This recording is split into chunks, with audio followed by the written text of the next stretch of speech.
श्री गुरुदेव दत्त. श्री गुरुदेव दत्त. श्री गुरुदेव दत्त. गुरुचरित्राचे संपूर्ण पारायण करणे हे उत्तमच, पण वेळेअभावी किंवा इतर अनेक कारणांमुळे गुरुचरित्राचे पारायण करणे अनेकांना जमत नाही. अशा वेळी पारायण करणे जमत नसेल तर फक्त ऐका. आपली नित्यकर्मे करता करता ऐकत राहावे. यामुळे गुरुचरित्राचे पारायण करण्या एवढेच फळ निश्चितच साधकाला लाभते. दत्तगुरूंची कृपा होतेच होते. श्री गुरुदेव दत्त. अध्याय 6. गोकर्ण महाबळेश्वराची कथा व महात्म्य. श्री गणेशाय नमः. नामधारक सिद्धयोग्याला म्हणाला, महाराज, श्रीपाद श्रीवल्लभ यांनी कोणत्या उद्देशाने तीर्थयात्रा केली? ते गोकर्ण क्षेत्री का गेले? सिद्ध म्हणाला, शिष्योत्तमा, दत्तात्रेयांचा श्रीपाद अवतार भक्तांना उपदेश करून त्यांना आध्यात्मिक दीक्षा देऊन त्यांचा उद्धार करण्यासाठीच झाला होता. तीर्थक्षेत्रे ही आध्यात्मिक केंद्रेच असतात.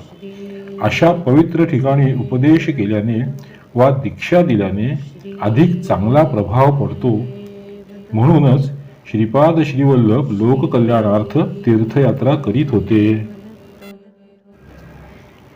तीर्थे अनेक असली तरी गोकर्ण क्षेत्राचे महात्म्य अत्यंत थोर आहे. तेथे भगवान श्री शिवशंकर आत्मलिंग रूपाने नित्य अधिष्ठित आहेत. हे शिवशक्तीचे एकत्रित पीठ असल्यामुळे जास्त पवित्र आहे.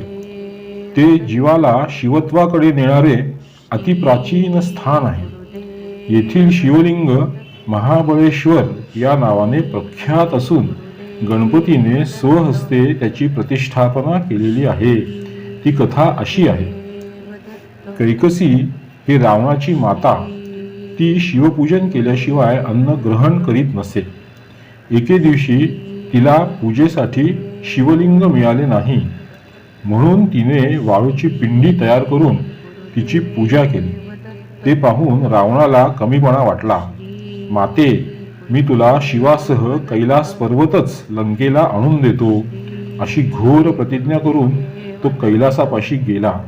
आपल्या 20 हातांनी कैलास पर्वत गदागदा हलवू लागला. त्या हादऱ्यांनी त्रिभुवन डगमगले. पार्वती भयभीत झाली. तेव्हा श्री शिवशंकरांनी डाव्या हाताने शिखरावर दाब दिला. त्यामुळे रावण पर्वताखाली दडपला गेला. त्याने आर्ततेने श्री शिवशंकरांची प्रार्थना केली. रावण शिवभक्त असल्यामुळे भोळ्या शंकरांना दया आली. त्यांनी डाव्या हाताचा दाब काढून घेताच रावणाची सुटका झाली. जीवदान मिळालेल्या रावणाने आत्यंतिक समर्पित भावनेने आपले मस्तक छेदले. आपल्याच आतड्यांची दोरी वळली. ती त्या मस्तकाला जोडून एक तंतुवाद्य तयार केले. त्याच्या साथीने त्याने 36 राग आणि रागिण्यांमध्ये सुस्वर असे गायन केले. त्याचा भक्तिभाव पाहून प्रसन्न झालेल्या शंकरांनी त्याला वर मागण्यास सांगितले. रावणाने मातेसाठी कैलास पर्वतच मागून घेतला. तेव्हा शंकर म्हणाले, माझ्या पूजेसाठी मी तुला माझे आत्मलिंग देतो. ते माझे प्राण आहे. शंकरांनी त्याला स्वतःचे आत्मलिंग दिले व म्हणाले, हे लंकेत घेऊन जा. याची 3 वर्षे पूजा कर. त्यामुळे तू ईश्वर स्वरूप होशील. मात्र मार्गाने जाताना हे दिव्य लिंग कोठेही भूमीवर ठेवू नकोस. शिवाचे आत्मलिंग प्राप्त झाले म्हणून रावणाला अत्यंतिक आनंद झाला. शंकरांना वंदन करून तो लंकेच्या दिशेने निघाला. ही वार्ता नारदांनी इंद्राला सांगताच तो भयभीत झाला. मग नारद, ब्रह्मदेव आणि इंद्रादी सुरगणांनी विष्णूंची भेट घेतली व म्हणाले, हे श्रीहरी, शिवाचे आत्मलिंग मिळाल्यामुळे रावण अजरामर होण्याचा धोका निर्माण झाला आहे. आता तुम्हीच काहीतरी उपाय करा नाहीतर सृष्टीचा नाश अटळ आहे. श्री विष्णूंनी शंकराला गाठले व रावणाला आत्मलिंग देऊन किती वेळ झाला हे विचारून घेतले. मग नारद आणि गणपतीला बोलावून काय युक्ती करायची ते नीट समजावून सांगितले. त्याप्रमाणे ते दोघे कामगिरीवर रवाना झाले. नारदांनी रावणाला गाठले, शिवाचे आत्मलिंग लाभले म्हणून त्याची खूप प्रशंसा केली. इथे श्री विष्णूंनी आपले सुदर्शन चक्र सूर्याकडे सोडून सूर्यास्ताचा आभास निर्माण केला. नारद म्हणाले, दशानना, सायं संध्या न करताच पुढे जाणार काय? ब्राह्मणाने संध्येची वेळ शक्यतो मोडू नये. रावणाचा निरोप घेऊन नारद संध्येसाठी निघून गेले. नारदांचे आचरण पाहून त्याच्या मनात आपणही संध्यावंदन केले पाहिजे, अन्यथा व्रतभंग होईल असा विचार दृढ झाला. तेवढ्यात त्याला एक बटू दिसला. तो गणपती होता. हा ब्राह्मण कुमार भोळा दिसतो आहे. संध्या होईपर्यंत हे आत्मलिंग त्याच्याकडे सांभाळायला देऊ असा विचार करून रावणाने त्याला हाक मारून जवळ बोलावले. त्याला मदत करण्याची विनंती केली. तेव्हा बटू रूपातील गणपती म्हणाला, लंकेश्वर, तुम्ही संध्या करून लवकर परत या. तोपर्यंत मी लिंग सांभाळेन. ते मला पेलवले नाही तर मी तुम्हाला 3 हाका मारेन. तोवर तुम्ही जर आला नाहीत तर मात्र मी लिंग खाली ठेवेन. हे मान्य करून रावणाने आत्मलिंग बटूच्या स्वाधीन केले व तो संध्येसाठी गेला.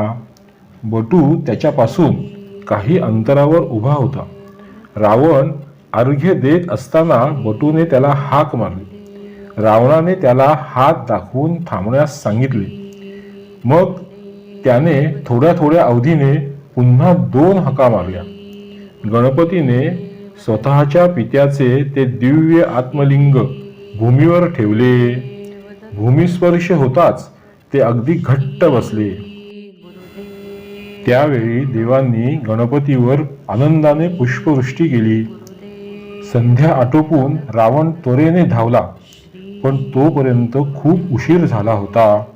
रावणाने ते लिंग उपटण्यासाठी प्रचंड जोर लावला. त्यामुळे त्या लिंगाला पीळ पडून ते गायीच्या कानाच्या आकृतीसारखे झाले, पण बाहेर आले नाही. महाबली शिवलिंग रूपाने तेथेच दृढ राहिला. तेव्हापासून हे शिवलिंग गोकर्ण महाबळेश्वर म्हणून प्रख्यात झाले.